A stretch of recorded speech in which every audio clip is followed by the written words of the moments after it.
noite a todo mundo, né? Dou as boas-vindas aqui. Hoje é o primeiro evento da Cambici, do Comitê de Sustentabilidade da Cambici, da Câmara Brasil-Israel de Comércio e Indústria do Rio de Janeiro.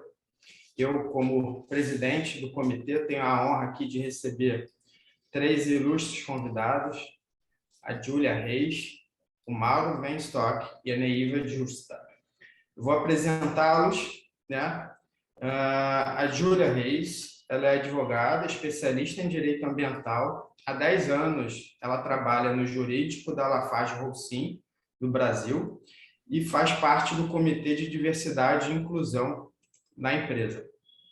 Neiva e Justa, ela é jornalista, executiva, Top Voice LinkedIn, empreendedora, palestrante, mentora e professora com 30 anos de experiência como líder de comunicação, cultura, diversidade, equidade e inclusão e fundadora da Justa Causa. O Mauro, por sua vez, ele é sócio fundador do Hub 40, LinkedIn Top Voice e Creator Global, colunista da revista Exame, do portal Terra e Mais, mentor sobre networking e marca profissional. Então, dou as boas-vindas aos convidados. Espero que a gente consiga ter aqui um debate profícuo sobre o que é diversidade e inclusão, né? Eu entendo que hoje esses dois itens, dentro da materialidade do ESG, são talvez os principais temas que estão sendo discutidos nas empresas, né? Como que a gente pode implementá-los? Então, para isso, a gente trouxe os especialistas no momento para a gente debater, né? Tem algumas pesquisas interessantes aqui no mercado, como a da McKinsey, que ela diz, por exemplo, as empresas que implementam a diversidade e a inclusão, elas possuem a probabilidade de terem 21%, né, de lucratividade em relação àquelas que não implementam essa diversidade e inclusão. E 14% dessas empresas que implementam conseguem superar a performance dos seus concorrentes. Então, a gente percebe que são dois itens que trabalham muito a questão da cultura organizacional das empresas, né? E aquelas empresas que conseguem implementar tanto a diversidade quanto a inclusão, elas vão ter um ambiente muito mais inovador, porque perceba, a partir do momento que você tem um público interno heterogêneo, a tendência é que a gente consiga ter mais ideias fora da caixa, né? A gente consiga atingir resultados muito maiores a partir do momento que a gente traz essa inovação e a diversidade de pensamentos e de criação para dentro da empresa, né? Então, para a gente só ilustrar e já dar início, né, e eu passar a palavra para os nossos convidados, a gente pode dizer que a diversidade é convidar todos os tipos de pessoas para uma festa. Já a inclusão é chamar todas essas pessoas para dançar. E aí, pessoal? Então, vamos dançar? Vamos dançar, Júlia? Começa com você aí. Fala para a gente como é que está o estado da arte, da regulamentação, do ESG nas empresas. Como é que você tem vivido isso internamente na Lafarge? Obrigado, Júlia, por ter vindo, ter aceitado o nosso convite. Com você. Imagina. Boa noite, o prazer é meu aqui, eu estou super honrada pelo convite e com a oportunidade de bater esse papo com vocês e, enfim, espero que ao final a gente tenha tido bastante ideia legal debatida e eu vou ficar também à disposição para a gente continuar esse contato, enfim, é super legal realmente estar aqui com vocês agora. O tema muito me interessa, é um tema que desde quando eu comecei a ouvir falar, eu estou lendo, enfim, estou trazendo isso aqui para dentro da empresa também. Como você comentou, eu estou na LafargeHolcim já tem bastante tempo.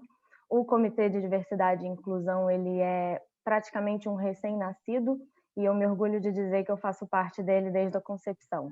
Então, a gente está aqui no dia a dia aprendendo e trazendo mais novidades e querendo melhorar sempre, que acho que no final das contas essa é a mensagem que todo mundo vai precisar passar aqui.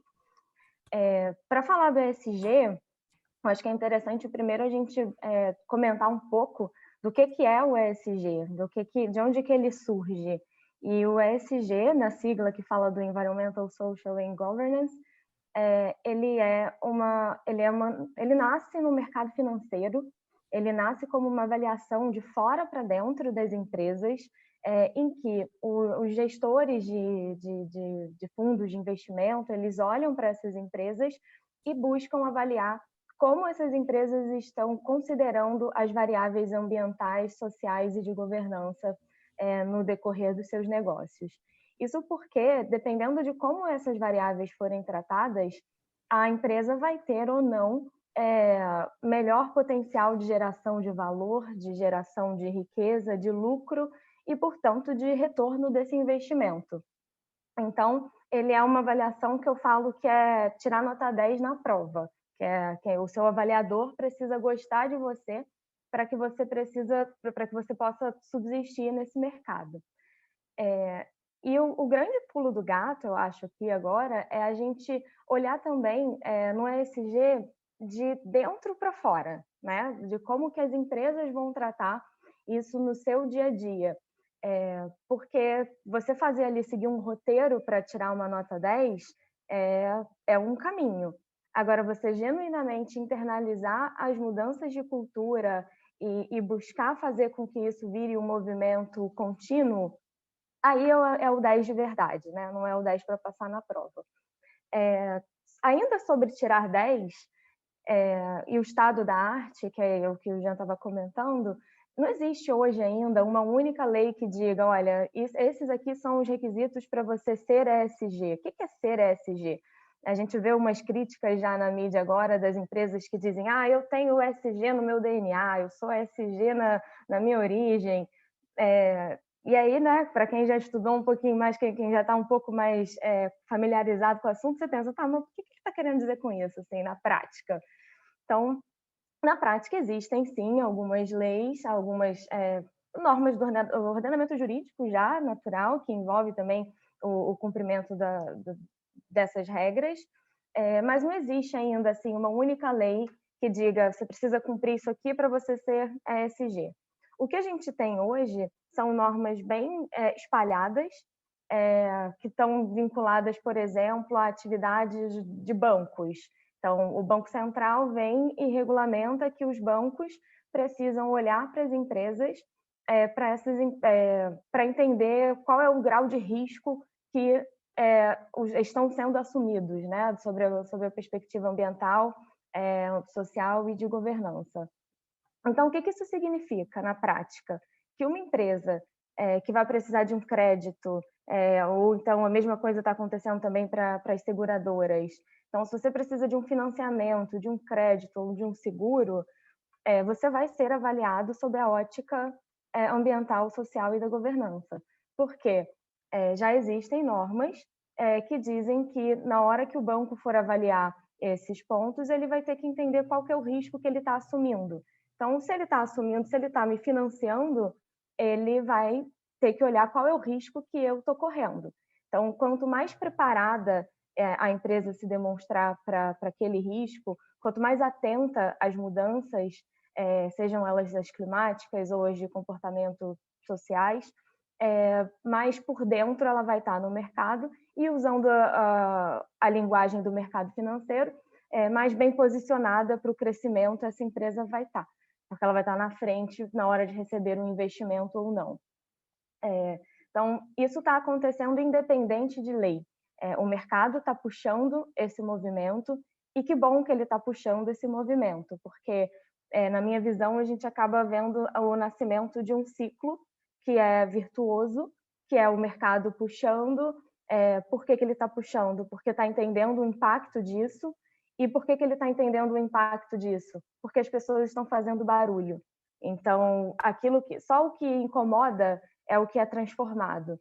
Então, hoje a gente está vendo uma mudança, a gente tem aí grupos que estão fazendo um excelente trabalho de levantar e chamar atenção para uma causa e mostrar que o que a gente precisa é realmente encerrar com esse legado histórico de discriminação de inferiorização que a gente tem com grupos, e, enfim, e dar voz para esses grupos. E aí, sobre a perspectiva da empresa, e, enfim, vendo a empresa como uma porta de oportunidades, é uma geradora incrível de oportunidade, porque uma vez dentro da empresa, a pessoa ela consegue prosperar, ela consegue exercer seu potencial, porque ninguém nasce e acorda querendo, hoje eu quero ser medíocre. Então, eu não acredito nisso. A gente quer sempre fazer o bem. E tendo oportunidade para fazer isso, a gente acaba prosperando cada vez mais e vira realmente esse ciclo.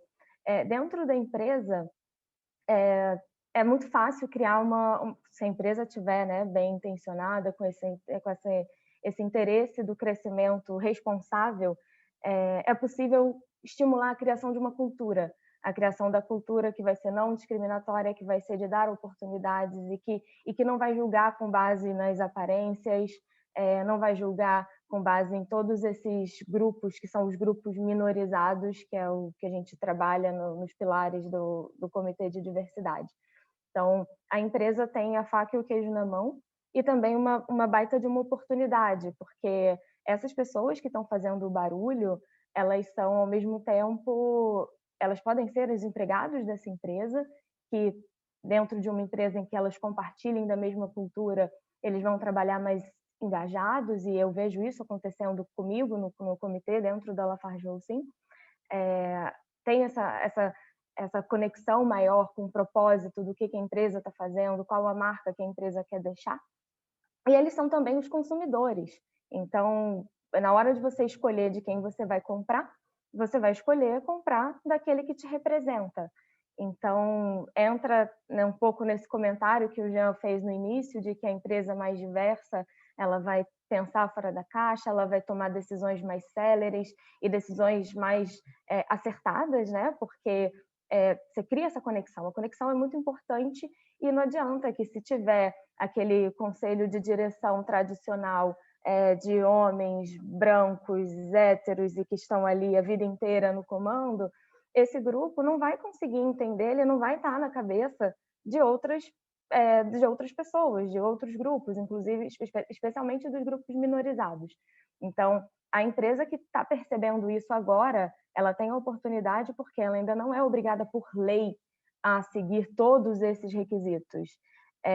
Na verdade, ela já está sofrendo uma pressão, porque, enfim, eu mesma, quando eu precisava responder formulários para banco, formulário socioambiental, eu me lembro que quando eu entrei na empresa, assim, no início, quando eu comecei a fazer isso, os formulários eram realmente simples, eram marcar a caixinha.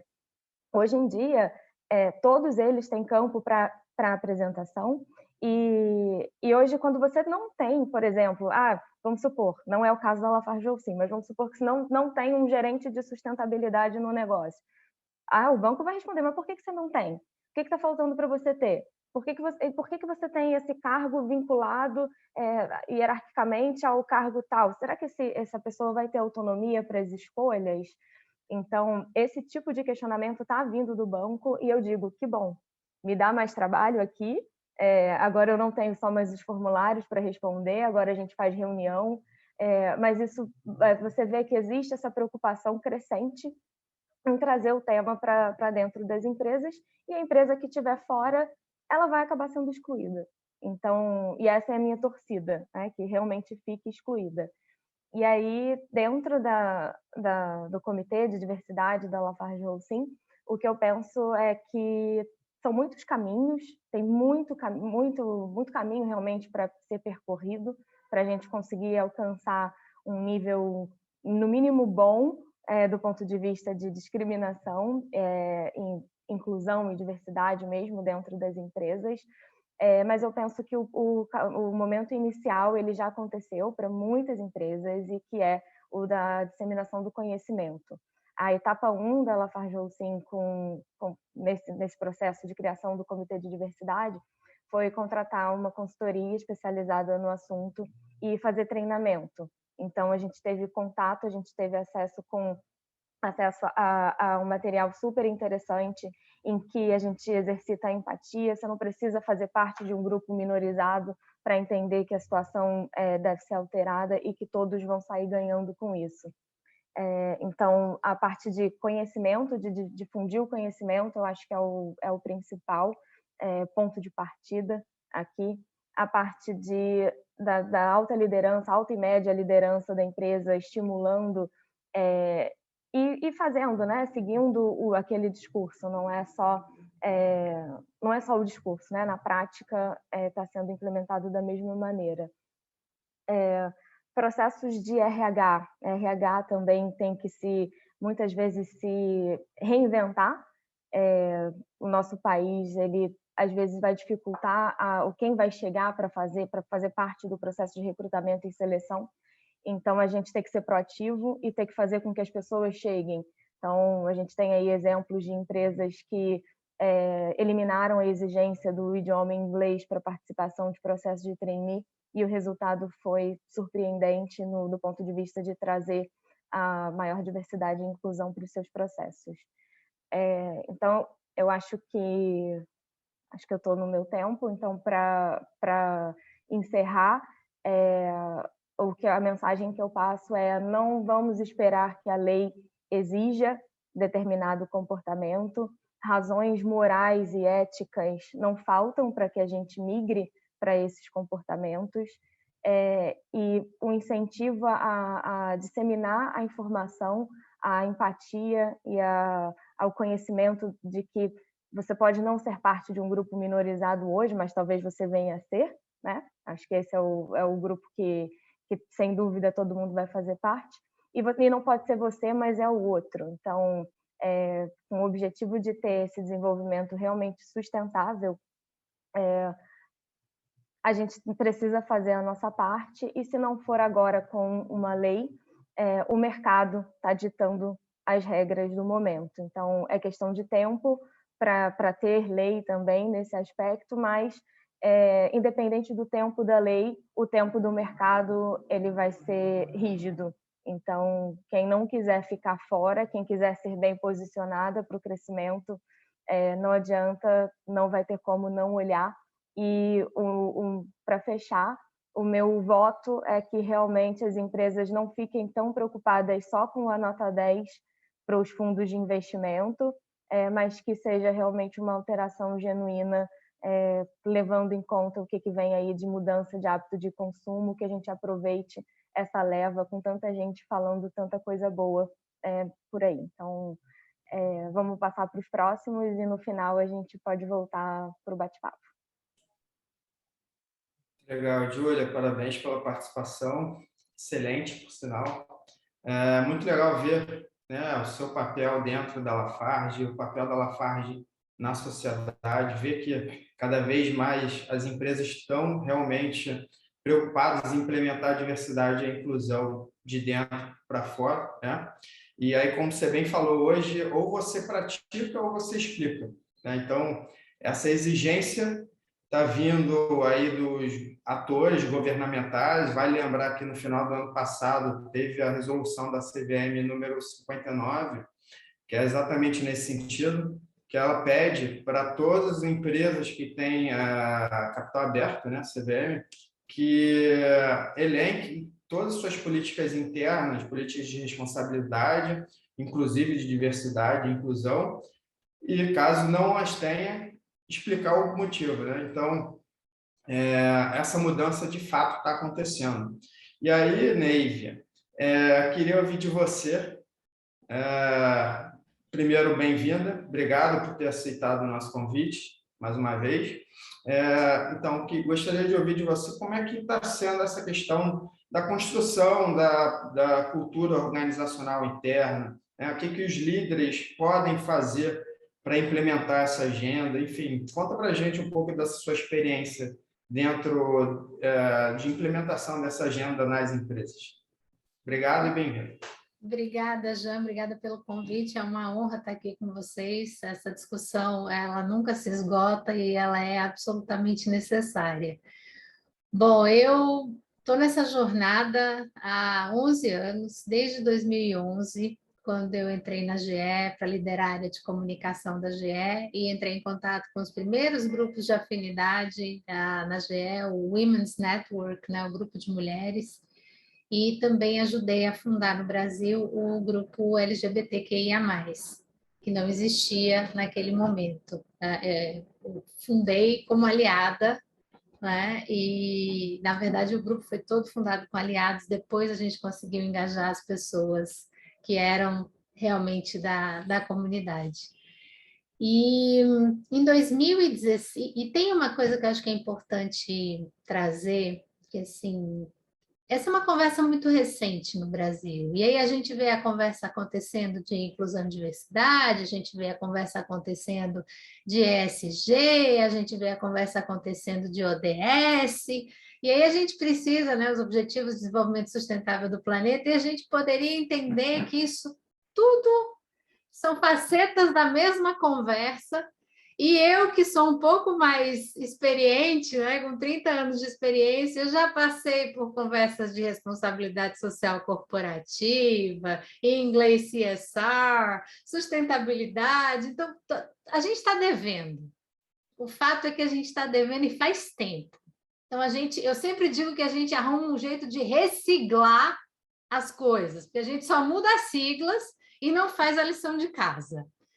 E tem uma outra coisa que eu acho que é importante trazer, que assim, que você trouxe muito bem, Jean, que é essa conversa tem que começar com a alta liderança. Não adianta começar de baixo para cima. Eu não acredito em mudança de baixo para cima.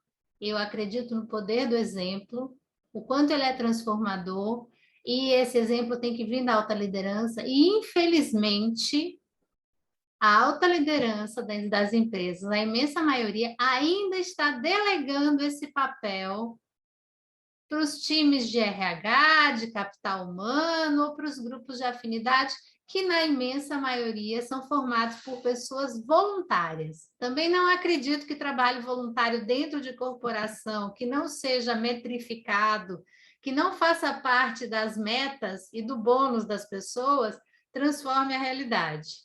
Então, essa é uma briga que eu tenho há muito tempo, que ou a gente transforma isso em impacto no bônus das pessoas e mede devidamente, ou a gente vai continuar fazendo lindos discursos, preenchendo formulários incríveis, como disse a Júlia, conseguindo todos os financiamentos, mas a gente não vai transformar a realidade.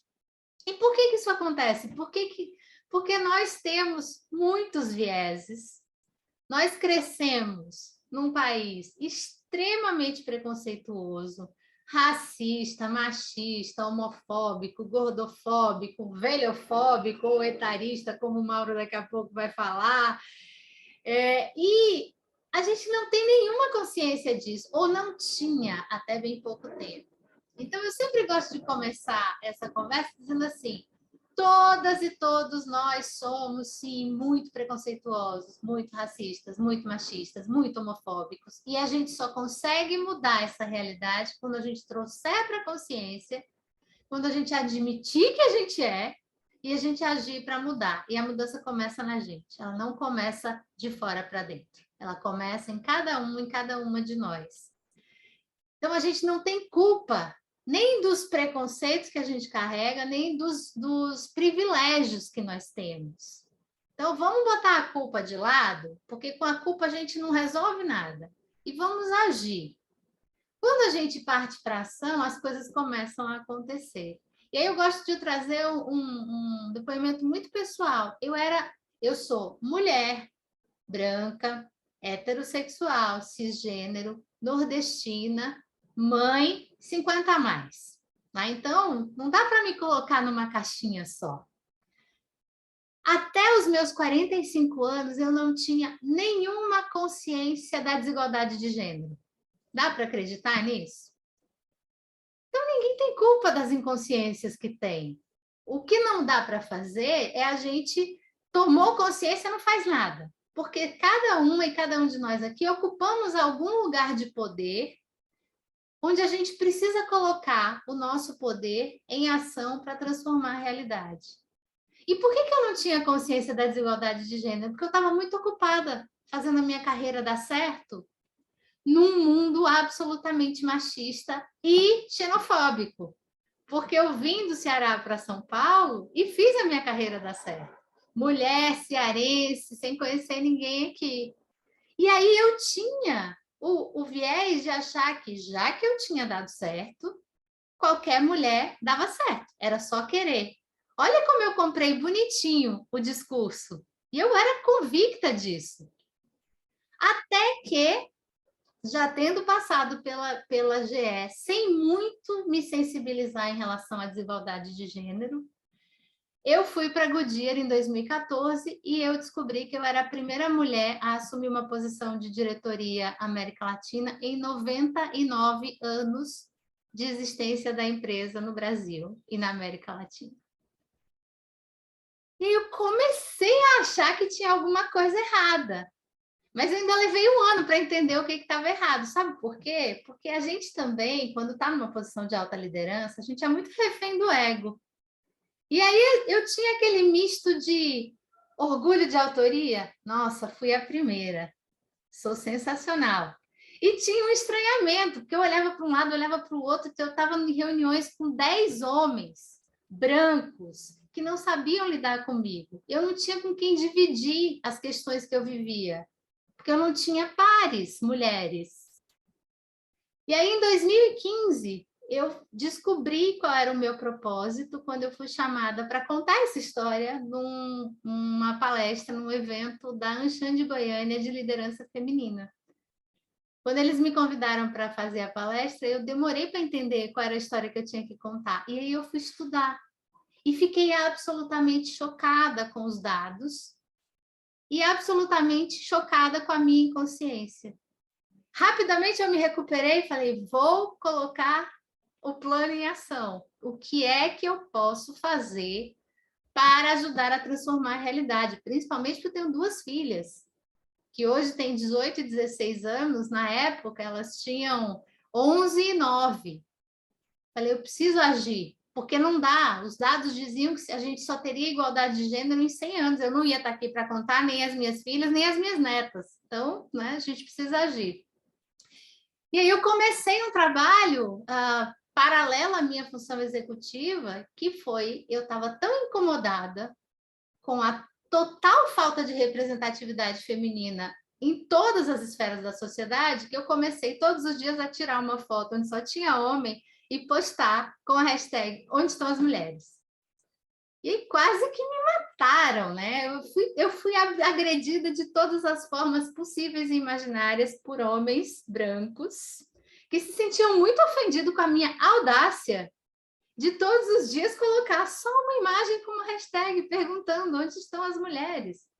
Se somos 52% da população brasileira, estamos em todos os lugares, estamos em maioria nas universidades, por que que a gente não ocupa as posições de liderança? Por que que a gente não está visível?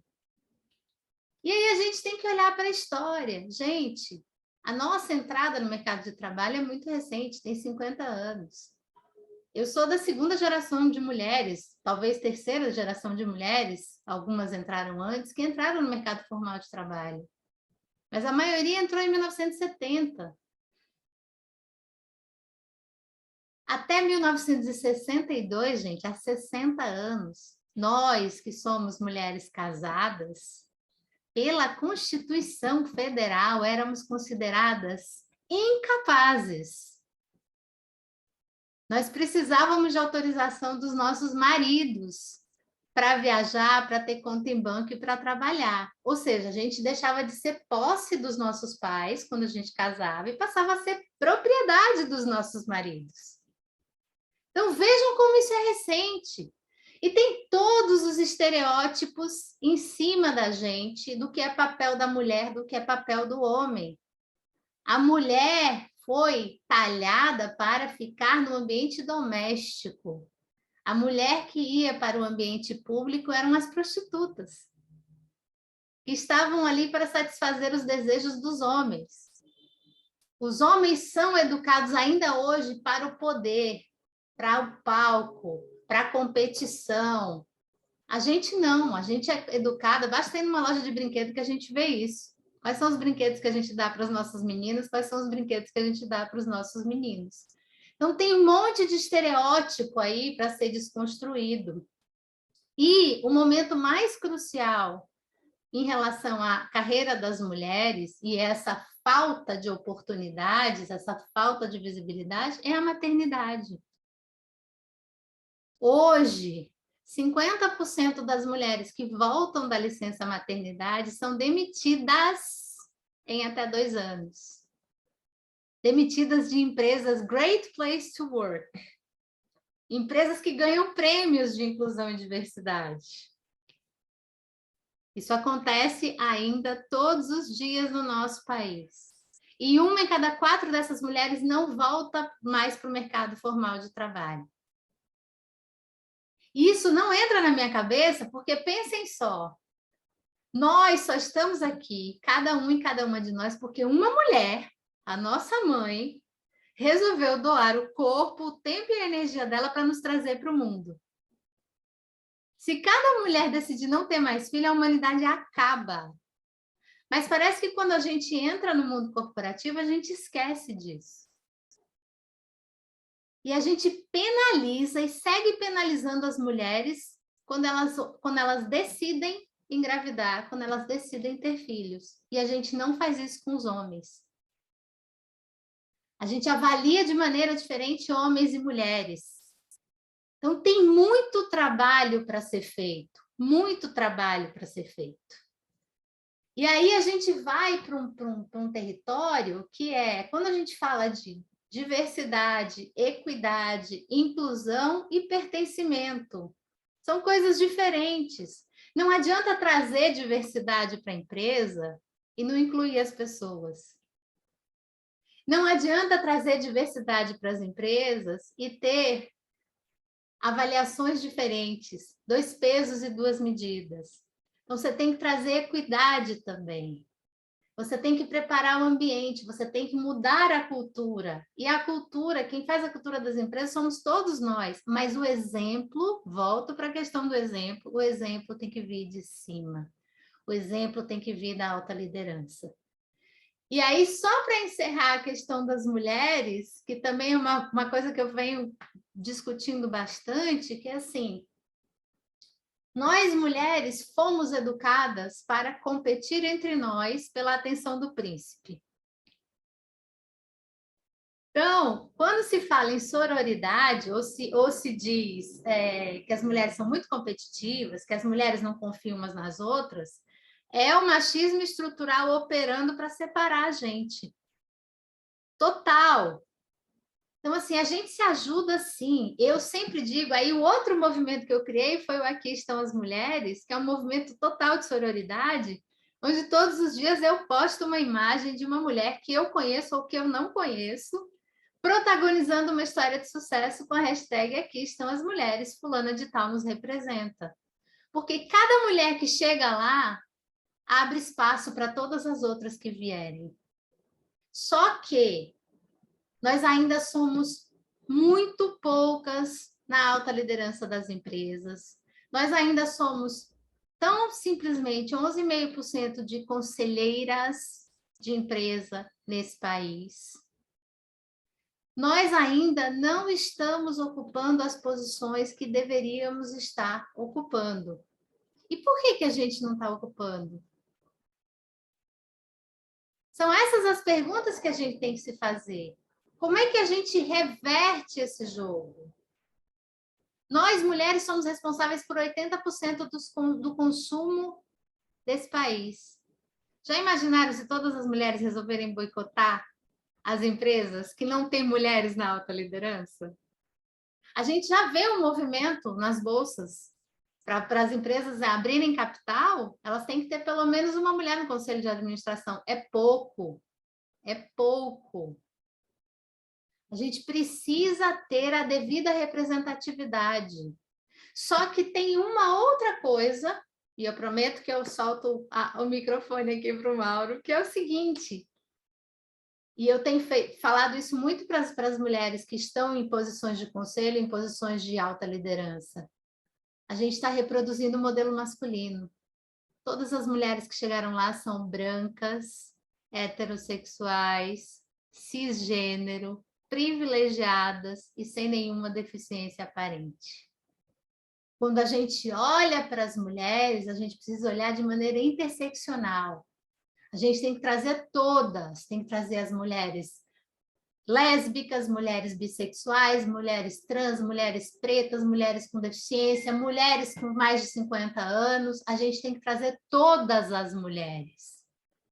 E é por isso que eu sempre digo, tanto no meu papel de consultora de cultura, inclusão e diversidade, como atualmente na minha posição executiva de líder de cultura, inclusão e diversidade na UHG Brasil, que todas as estratégias mais bem-sucedidas de inclusão e diversidade começam pelas mulheres. Mas tem que começar pelas mulheres de maneira interseccional. E não simplesmente trazendo só as mulheres brancas para a alta liderança. E não adianta trazer para até a gerência média e dizer que eu tenho X na liderança. Não são elas que vão transformar a realidade, são aquelas que estiverem nos conselhos, nas posições de se levam. São essas que vão precisar. E é aí que o telhado de vidro chega. E a gente não tem indicadores consistentes, claros no Brasil ainda, não tem a legislação também, como bem disse a Júlia, que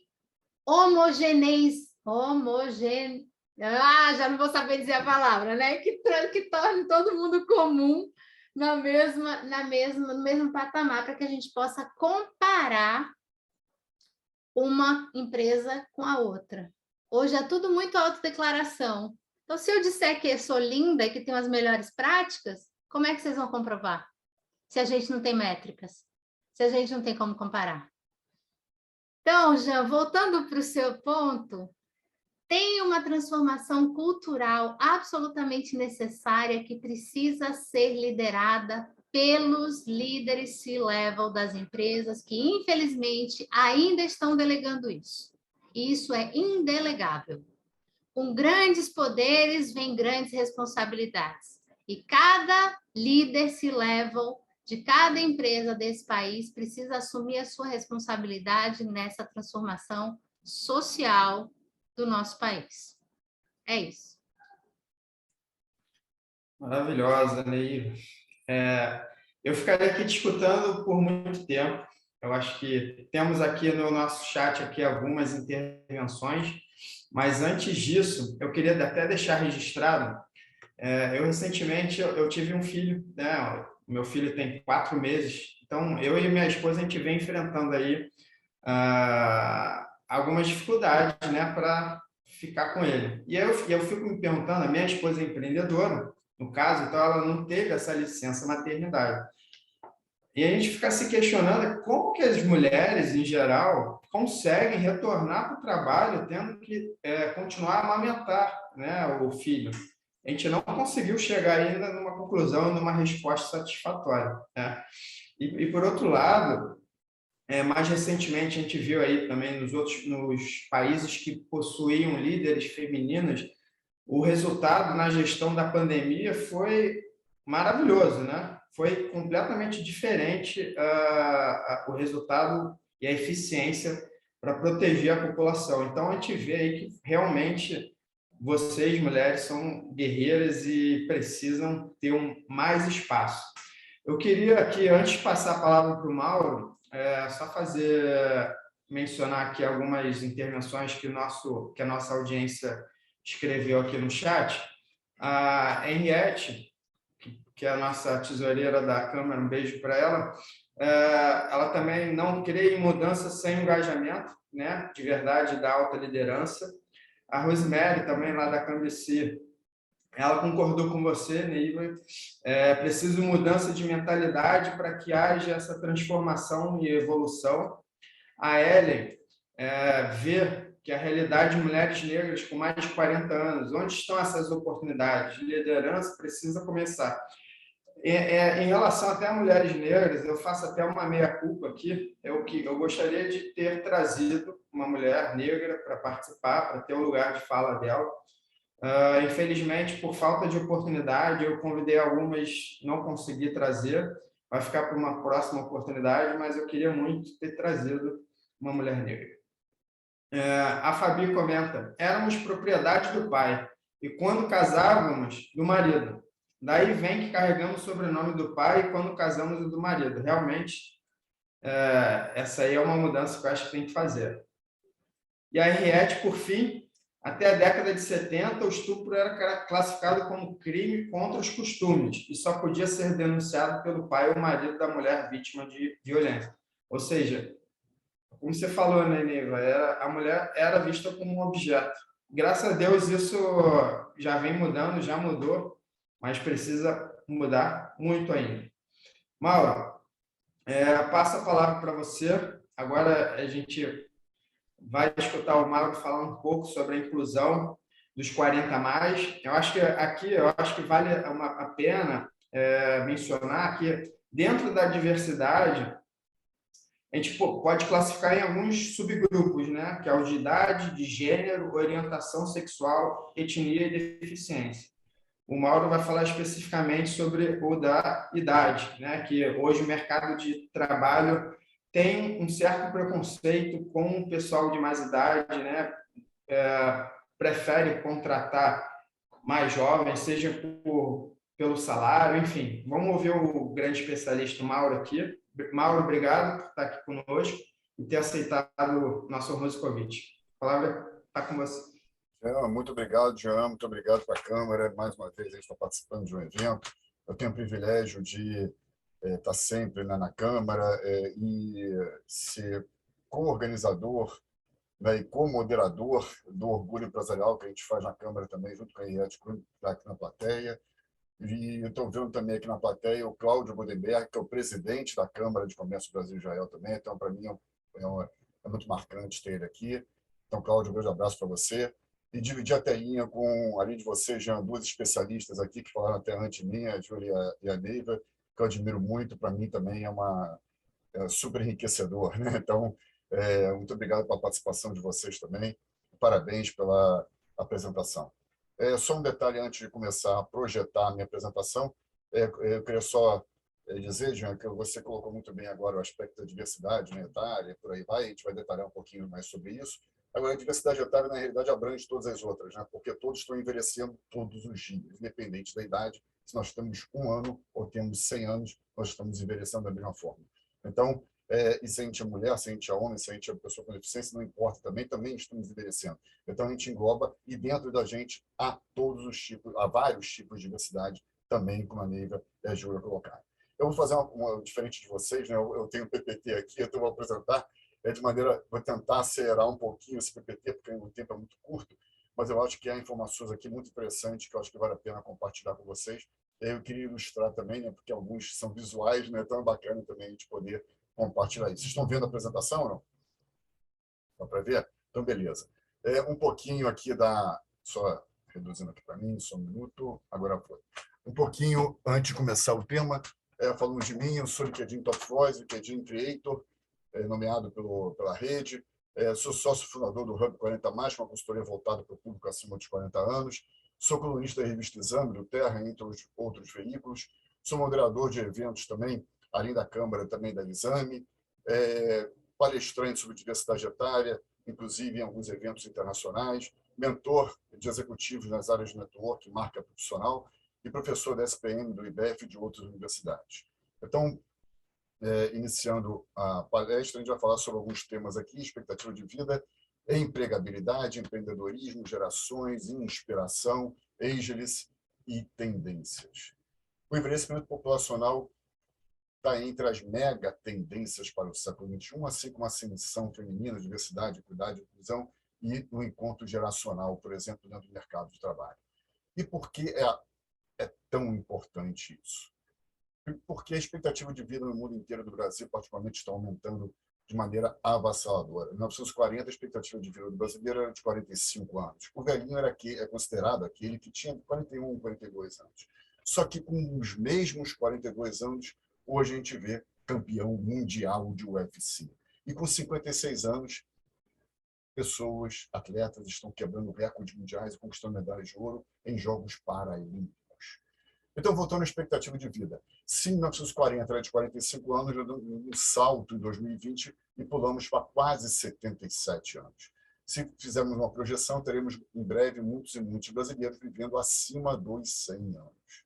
Com isso, vários desafios nos são apresentados. Como será a nossa qualidade de vida durante esses 20, 30 anos adicionais? Como será a nossa saúde física, emocional, mental, espiritual, relacional e financeira?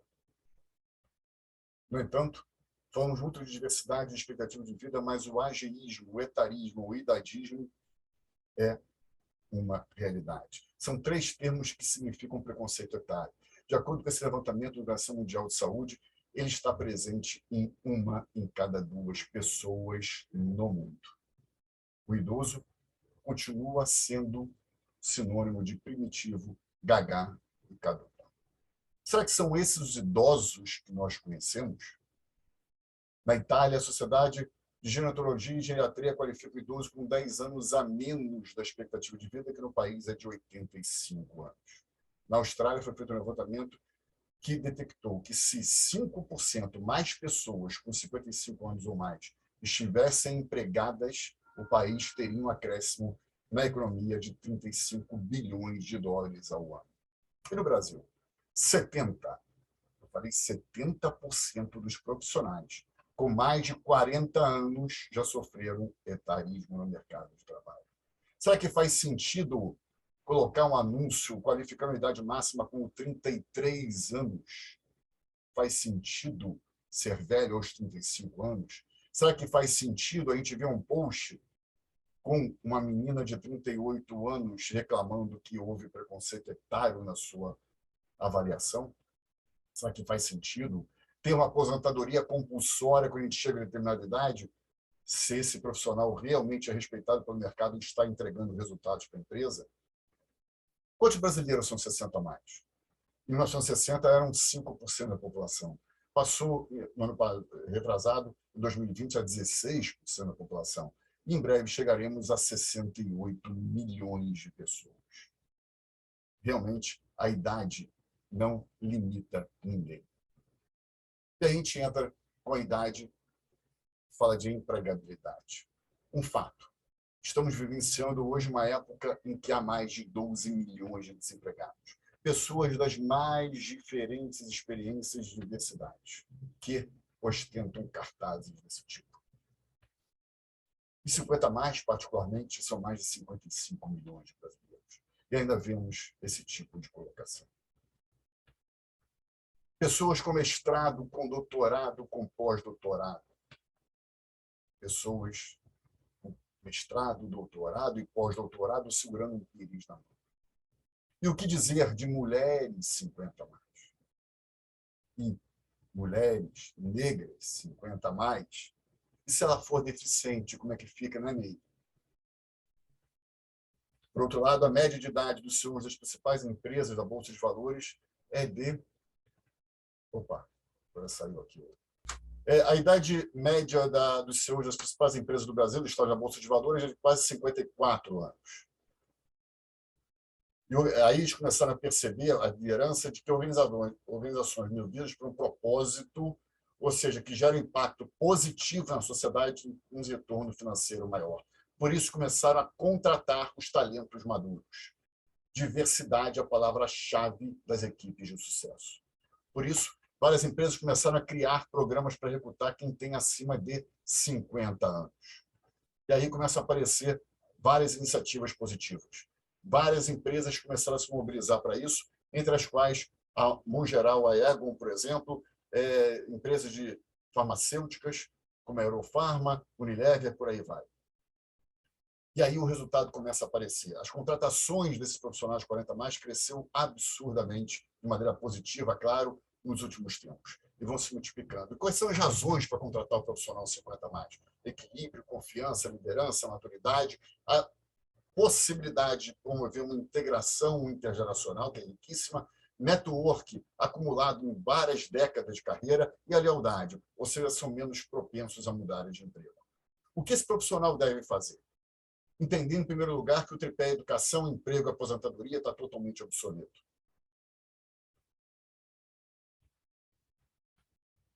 Ter vontade genuína de realizar e de se modificar e de se reinventar, principalmente. Não podemos ficar parados e pensar em caixinhas.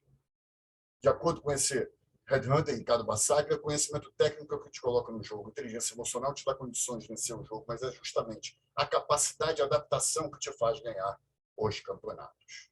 E com isso entra esse conceito que é muito difundido agora, que é o aprendizado contínuo. Aprendemos tecnologia gratuitamente. Podemos aprender com tudo e com todos, através de lives, de palestras, mas com o nosso dia a dia também. Por outro lado, a presença dos idosos, 60 a mais, dentro das universidades, vem crescendo de maneira incomparável em relação ao restante da população. Alcir Carneiro é um exemplo. Ele passou 23 dos seus 61 anos de vida cortando grama, mas ele tinha um sonho. Aprovado em enfermagem. E hoje, com a postura diferenciada, ele nos ensina: nunca é tarde, todos somos capazes. E somos mesmos, como a Edicleia, que superou um câncer e entrou na universidade aos 72 anos, ou como o Carlos Manso, que aos 92 anos teve que se adaptar ao ensino virtual. Dona Maria concluiu o primário aos 40 anos, o ginásio aos 50 se formou em pedagogia aos 76 anos. E a gente aprende muito com Cora Coralina. A gente publicou o seu primeiro livro quando tinha quase 76 anos. E ela nos ensina: todos estamos matriculados na escola da vida, onde o mestre é o tempo.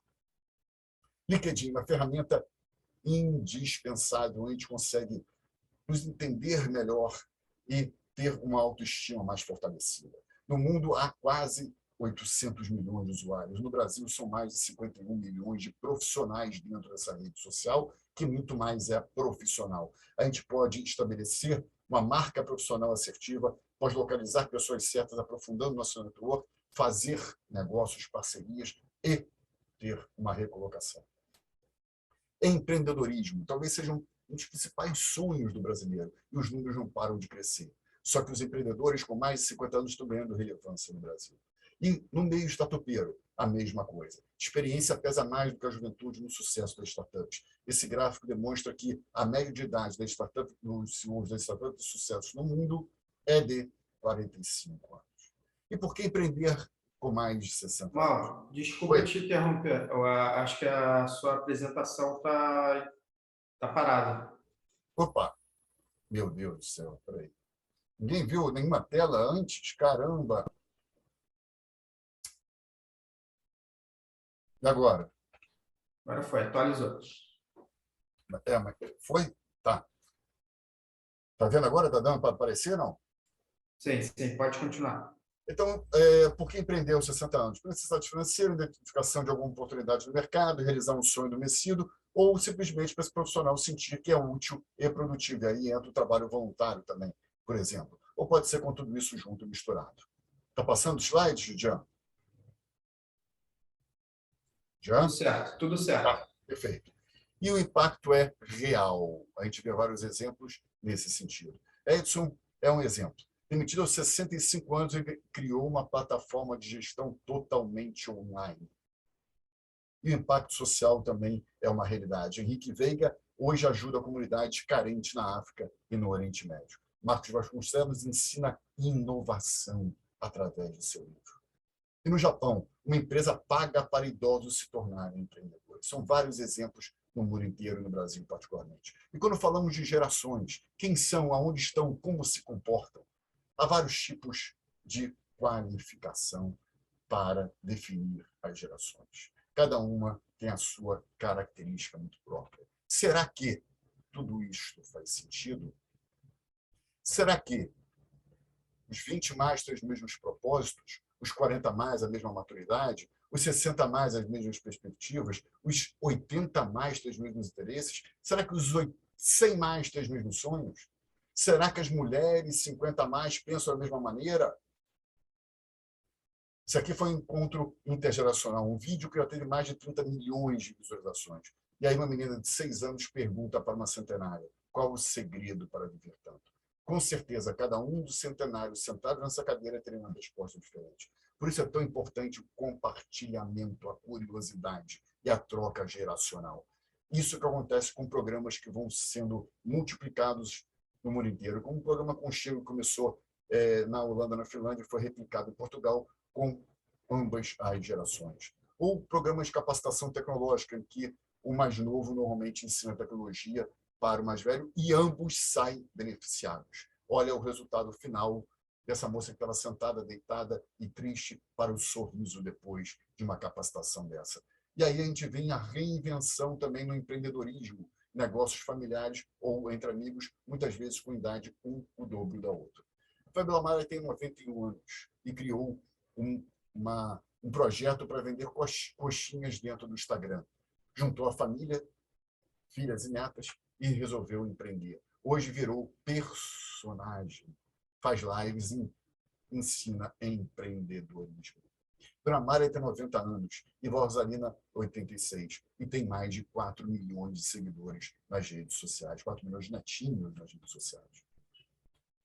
Diversidade de gerações torna equipes mais produtivas e criativas, e eu acrescentaria mais lucrativas, sem dúvida nenhuma.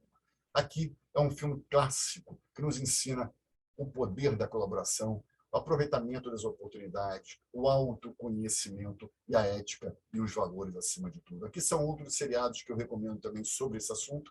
A Lili Tomb e a Jane Fonda, por exemplo, têm mais de 80 anos e fazem um sucesso extraordinário. Aqui alguns livros também que eu recomendo. A Betina, que participa aqui na live, participa do livro Revolução 50+, que é uma coletânea de profissionais com essa faixa etária. O Manual do Novo Velho ensina o que é esse novo velho, de maneira leve e descontraída, e por aí vai várias recomendações de livros aqui para quem quer empreender também, livros para se reinventar na segunda metade da vida, e também os segredos, né, do profissional que se reinventou, Adriano Silva, após os 40 anos. Inspiração. Essa frase do Onassis é muito bacana. Talvez eu venha envelhecer rápido demais, mas lutarei para que cada dia tenha valido a pena. E aí entra o poder da sociabilização. Maria Albina entendeu, como motorista de Uber, que para ela era uma terapia. E já fez 14 mil viagens. E a pergunta que eu quero deixar para vocês é: qual seria a sua idade se você não soubesse quantos anos você tem? E o conceito de ages aparece quase que instantaneamente. Ages são aqueles sem idade, são pessoas que se agrupam por terem interesses, comportamentos e perspectivas comuns. Na verdade, não querem ser comuns, querem fazer a diferença. Esses dois meninos se casaram. Ela tem 69 anos, ele tem 73. Eles se conheceram em uma ferramenta digital, WhatsApp. E o vídeo deles já viralizou com milhões de visualizações no TikTok. André Navarro, com 85 anos, e Isabel Medina, com 92, se reinventaram e fazem total diferença nas áreas em que atuam. Professoras que ensinam e aprendem com 95 anos e que atuam profissionalmente como essa profissional com 101 anos. Batem recordes mundiais com mais de 100 anos. Incrível isso. Isaura Demari tem 80 anos. Será que ela desde pequena sonhava em ser influenciadora fashion no Instagram? Com mais de 235 mil seguidores? E essa menina com 91 anos, será que ela sonhava desde pequena que ia ter 530 mil seguidores no YouTube e entrar para o Guinness Book?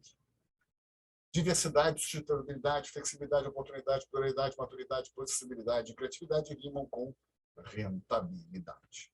A idade não deve ser medida pelos anos que já vivemos, mas por aqueles que ainda nos restam. Temos, então, que nos preocupar menos com nossos anos de vida e mais em colocar mais vida em nossos anos. Então, isso eu termino. Eu acho que eu até me estendi demais aqui, não vi pelo horário, mas eu queria dar um overview aí um pouquinho desse tema, né? E eu acho que quando a gente fala isso, eu mencionei aí vários tipos de diversidade diferentes, né? E não só da idade dentro dela.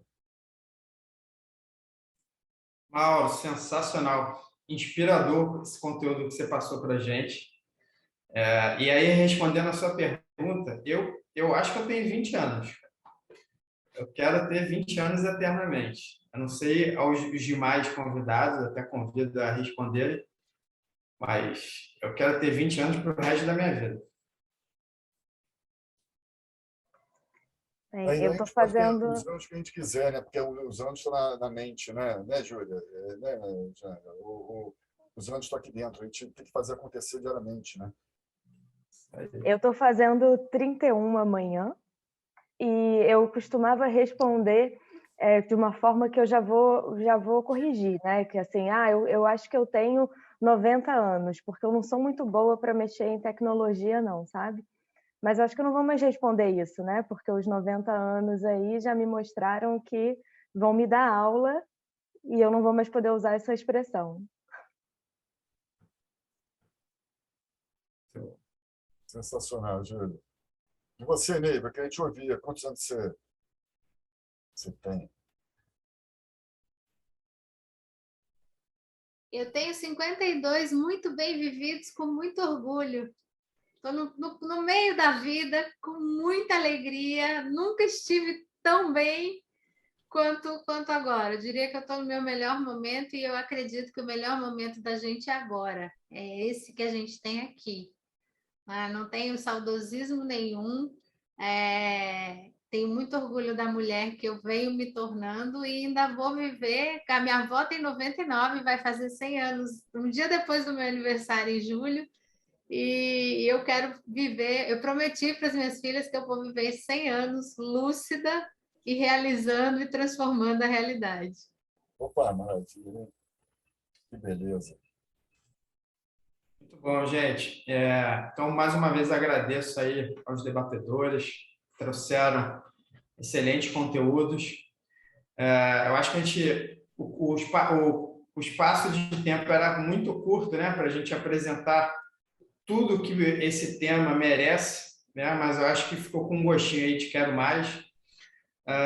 Eu aproveito e já deixo aqui aberto ao público, quem quiser abrir a câmera e o microfone para fazer perguntas ou comentar, enfim, ter uma participação efetiva aqui no nosso webinar será muito bem-vindo. Enquanto isso, eu vou atualizar aqui o nosso chat. Mauro, a Ellen está perguntando se o seu material poderá ser disponibilizado. Eu posso passar para ela depois alguns slides, né, específicos do interesse dela. Me pede pelo LinkedIn, enfim, a gente conversa, tá, Ellen, por favor? Obrigada. É. Gostaria A também de Rosemary aproveitar e foi assim espetacular, Neivia, e quero dizer que assim já sou sua fã de carteirinha, parabéns. Quero ser realmente uma mulher transformadora nesse tempo. Onde estão as mulheres? E eu quero realmente mostrar o meu novo tempo. Já comentei com o Mauro hoje com uma visão mais direcionada, desejosa de trabalhar com diversidade e inclusão, e você me inspira. Eu acho que serei uma nova versão. Muito obrigada. Obrigada, querida. Obrigada. Conte comigo, viu? Vai ser um prazer. E, Mauro, nos encontramos no LinkedIn. Obrigada. A Rosemary adorou suas indicações de livros e filmes. Depois eu quero ver essas indicações, Mauro, uma a uma aí. Eu sou um leitor voraz e adoro séries. Então, vou assistir uma a uma aí depois. A Ellen também falou que quer saber o nome desses filmes e livros. A Maeli Galvão falou que a certidão tem 53, mas ela sente com 35. Isso aí, vale ao espírito. É interessante, só um comentário rápido sobre isso. A Nívia falou também que tem 52. Claramente, eu vou falar que eu tenho 53, que eu fiz agora em dezembro. E é engraçado que eu faço mentorias para executivos sobre network, marca profissional, praticamente dentro do próprio LinkedIn, né? E no LinkedIn, como eu coloquei uma ferramenta que a gente aumenta, né? Pode aumentar nossa autoestima, nos entendendo melhor. E aí eu estava com um mentorado outro dia, só para exemplificar para vocês, e começou a conversa mais ou menos desse nível. Eu tenho 52 anos, estou muito desanimado dessa grande empresa, uma das maiores de telecom do Brasil. Não sei o que eu vou fazer na minha vida. Enfim, eu lidero hoje uma equipe de 9 entre os 20 melhores profissionais do Brasil, mas eu estou assim meio, não sei. Eu falei, chega. Primeiro, com 52 anos, você está na metade da sua vida. Segundo, você trabalha numa grande empresa, a maior do Brasil. Terceiro, você é líder de uma equipe de 9 dos melhores profissionais que você qualifica. E quarto, eu vi no teu LinkedIn que você fala 4 idiomas. Que você está reclamando de quê? Aí começou a falar lá no inglês italiano, começou a mudar de assunto, começou a rir, e a gente continuou a mentoria aí de maneira muito mais leve e descontraída. Mas ele tem que se entender. Ele tem pós-graduação, ele tem MBA. Está reclamando da vida dessa maneira? E aqueles que estão desempregados já há 2, 3, 4, 5, 10 anos? Né? Puxa vida, que isso? Mas aí, Mauro, é que eu acho que tem um ponto que eu deixo como dica para o próximo, para uma das próximas conversas aqui, é que a gente precisa sair da bolha, gente. A gente precisa olhar a vida lá fora, entender e relativizar, e entender que o monte de privilégio que a gente tem, que a gente teve. Quando você traz o ponto do envelhecimento, vai envelhecer quem é privilegiado.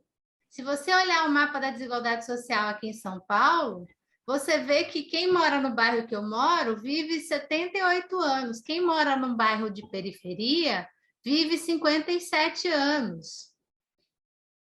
Então, é muito. A gente tem que olhar para as desigualdades desse país e não é à toa que um dos ODS é a redução das desigualdades e o outro, o ODS 5, é a igualdade de gênero. Ou a gente coloca o nosso lugar de poder com responsabilidade para mudar a realidade, ou a gente não vai deixar o mundo melhor para os nossos filhos e nossos netos, não. E a gente não veio aqui a passeio, gente. Eu sempre digo, e aqui vai o meu momento, né, ativista. Você veio ao mundo a passeio? Você quer fazer parte do problema, da solução ou da paisagem? Eu quero fazer parte da solução. Não quero conversa com quem quer fazer parte da paisagem nem do problema. Então, eu só me junto com quem quer ser parte da solução. E nesse sentido, Neiva, tem duas coisas que eu acho que são muito, muito bacanas que você colocou. A primeira é sempre pensar também no positivo, né? A gente vê a vida de maneira agradável, usufruir da vida, o que é um desafio diário, mas a gente precisa ter aquele olhar positivo e não tanto tragédia, que a gente sabe o que acontece, para ficar fortalecendo sempre aquele papel negativo.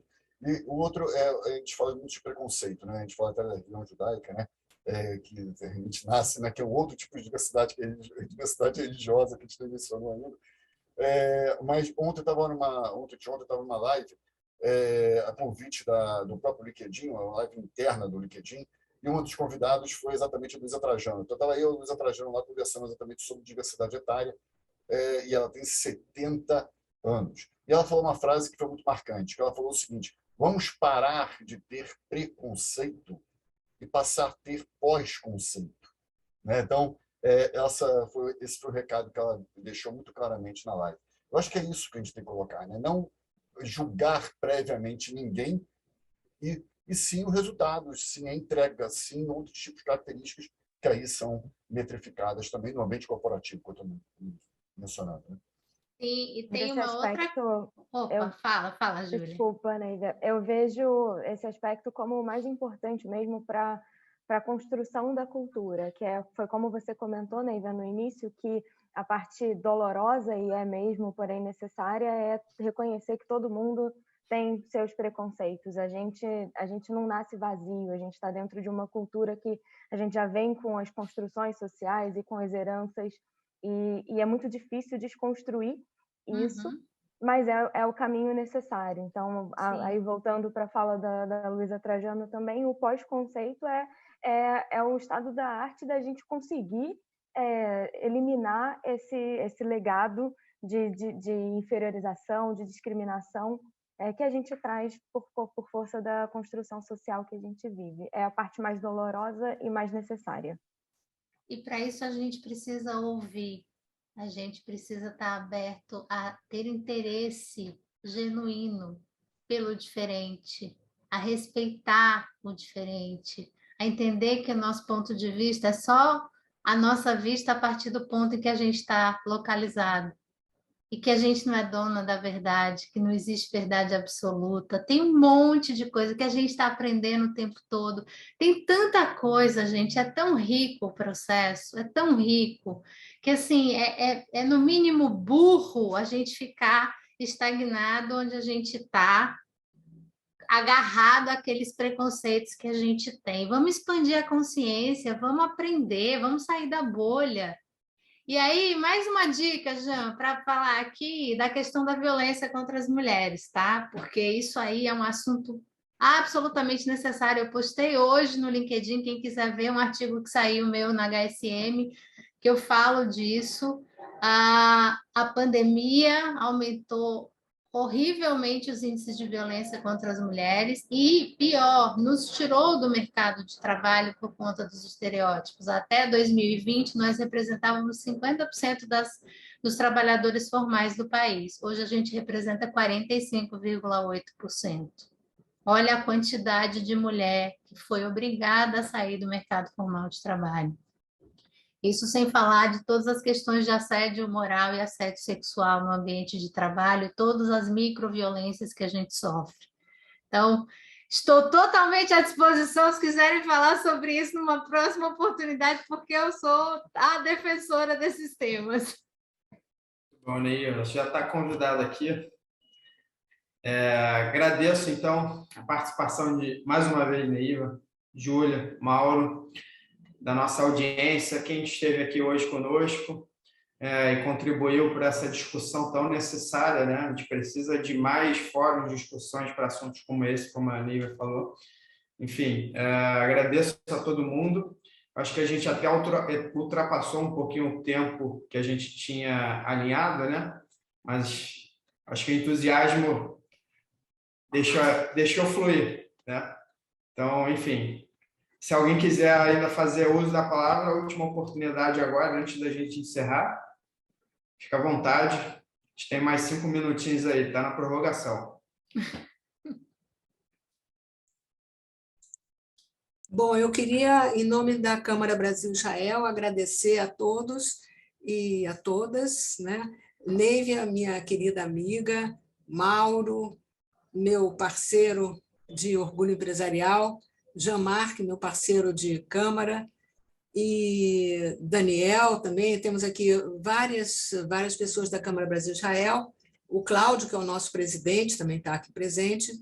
E, com isso, então, eu acho que são discussões desse tipo são extremamente importantes e eu folgo em ver como é que a Câmara está encampando esses assuntos que, assim, a princípio, o que a Câmara teria a ver com sustentabilidade, com feminismo, com idadismo, e tudo isso faz parte de um todo, como a Neivia falou, né? É um conjunto, são diversos termos que, no final, se conjugam em uma coisa só, é um bolo só. E então eu estou assim super feliz com essa oportunidade que nós tivemos e agradeço a presença de todos e a ser continuado, né? Nós temos que dar continuidade a todos esses temas. Muito obrigada.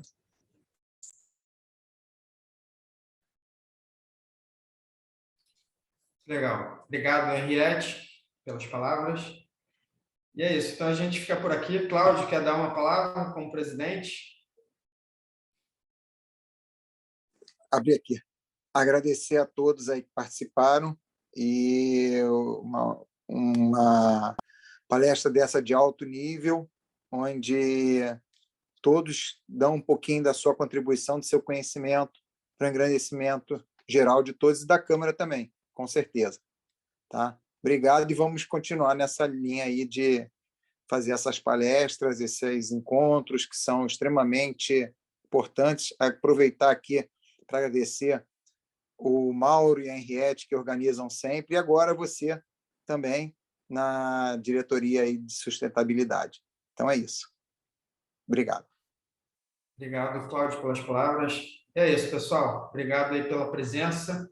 Espero que vocês tenham gostado. E vamos sempre juntos. Contato, estamos conectados agora. Boa noite e até a próxima.